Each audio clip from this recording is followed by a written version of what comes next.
सप्तशृंगी देवीच्या डोंगराचा जेव्हा तुम्ही फेरा मारता तेव्हा त्या फेऱ्यामध्ये त्या चक्रीमध्ये तुम्हाला ते समोर मार्कंडेय ऋषींचा डोंगर आणि अगदी समोर एक गुफा आढळते.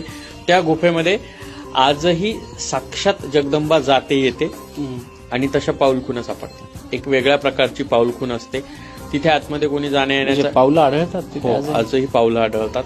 तुम्ही संशोधनातून ह्या सगळ्या गोष्टी पाहिल्या गेल्या आहेत आणि आजही जगदंबा तिथे साक्षात विराजित आहे.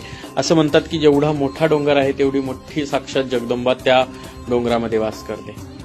माझी आजी तर सांगायची, म्हणजे हे आता नाही सांगितलं पाहिजे पण सांगते मी, खरं तर लोकांना ह्या गोष्टींचं कुतूहल वाटायला पाहिजे, की माझी आजी सांगायची की जर तुम्ही सप्तशृंगी देवीच्या आरतीसाठी गेलात आणि भाग्याने जर तुम्ही सप्तशृंगी देवीच्या समोर अगदी मूर्तीसमोर उभे राहिला त्या विग्रहासमोर आणि ज्यावेळी आरती चालती त्यावेळेस जर तुम्ही असं वरती त्या सर्पाकडे पाहिलं तर तो सर्प सुद्धा हलतो.